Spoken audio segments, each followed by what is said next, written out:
সাততলায় ছিলাম লিমিটেড। আমার দুর্ঘটনায় আমার মেরুদণ্ডের একটা হাড় ভেঙে গেছে এবং 3টা হাড় বাঁকা হয়ে ভিতরে হয়েছে আর মাথায় আঘাত হয়েছে। তা এখনো মাথা যন্ত্রণা হয়, 2 থেকে 3 দিন থাকে এরকম। আর আমার চিকিৎসা রেগুলারলি নিতে হয়, সপ্তাহে 3 দিন আমার থেরাপি নিতে হয়। আর দৈনিক 8 থেকে 9টা ট্যাবলেট দৈনিক খাইতে হয়। আজকে 13 বছর শেষ হয়েছে, এইরকমই চলে যাচ্ছে। আমার লাইফ চলতেছে, আমার স্বামী ডিভোর্স হয়েছে, আমার একটা বাচ্চা আছে। ওই ছেলেটারে লেখাপড়া বন্ধ করে দিয়ে ক্লাস 7 পর্যন্ত পড়তে, ওর পর থেকে আমি একটা কারখানায় ঢুকাই দিয়েছি। মানে কারখানায় ঢুকাই দেওয়ার কারণ হচ্ছে আমার চলতে হবে, আমার পেট চলতে হবে। 6,000 টাকা ইনকাম করে আমার ছেলে, ওই টাকা দিয়ে আমি 2500 টাকা রুম ভাড়া দিই এবং আমার যা খাবার দাবার যা এর ভিতরে হয়, তাতে আপনারা সবাই বুঝতে পারছেন যে কিরকম হচ্ছে। এরকম চলছে আমার জীবনযাপন। আর আমরা কাছ থেকে চিকিৎসা পাই, তাই চিকিৎসা পাই, আমাদের যে চিকিৎসাটা পাই এটা আমরা আগে একজন ম্যাডাম ছিল, আমার সপ্তাহে 3 দিন থেরাপি নিতে হয়।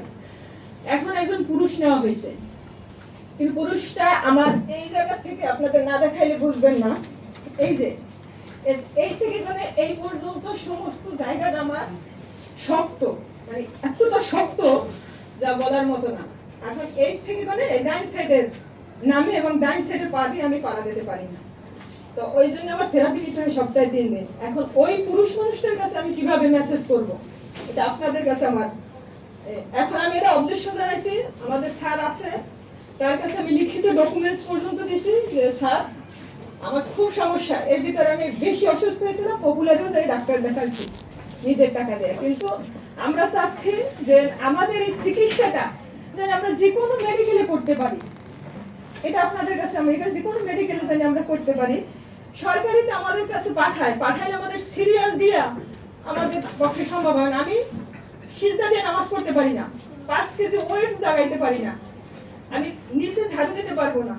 আমার কিভাবে চলবে, আমার সংসার কিভাবে চলবে? কাজের মানুষ তারা সংসার চলবে না, কিন্তু সেটা তো আমার পক্ষে সম্ভব না, আমি পেটে ভাতই দিতে পারি না। এরকম চলতেছে। এখন তাদের কাছে বলছে তার আজকে দেখতেই আছে আমি থেরাপি নেওয়া বন্ধ, আজকে আমার এই প্রায় 8 থেকে 9 মাস পর্যন্ত আমি থেরাপি বন্ধ। এই আমাদের চিকিৎসা।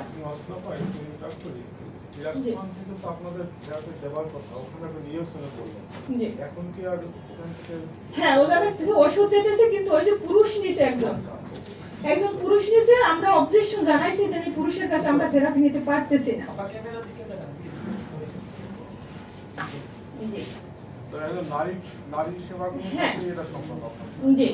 আর আমরা চাচ্ছি যে আমরা যে কোনো জায়গায় যাতে আমরা চিকিৎসা নিতে পারি, এরকম আমাদের ব্যবস্থা করে দেওয়া হোক। কারণ আমার নেত্রনালী অপারেশন হয়েছে, এই নেত্রনালী অপারেশনের সময় আমি অনেক দিন পর্যন্ত ভুগছি।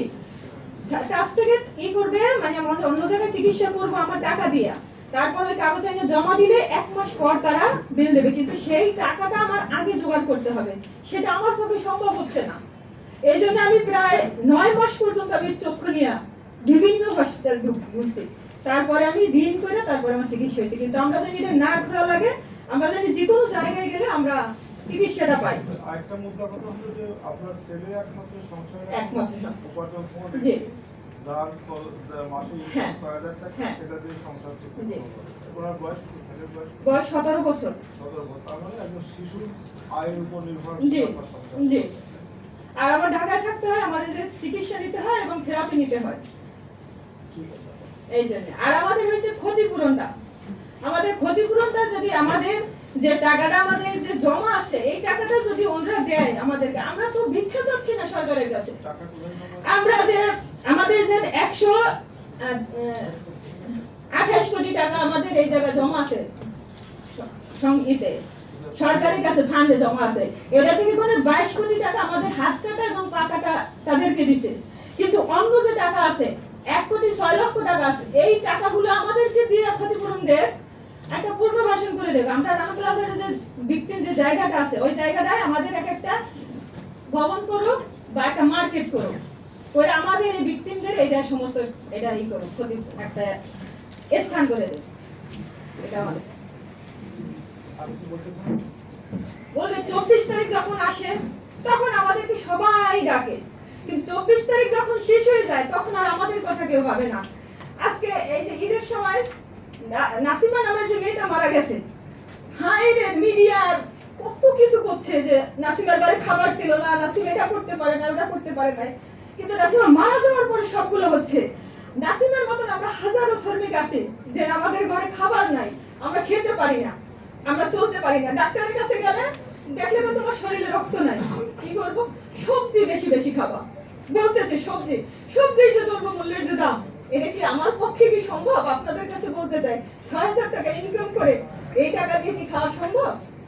আমার শরীরে রক্ত নাই, ও সবজি খাবেন, ভাত খাইতে পারেন না। একটা সন্তান, হ্যাঁ একটা সন্তান। আমার ডিভোর্স হওয়ার পরে আমি রানা প্লাজারে,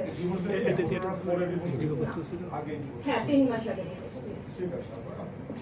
আমি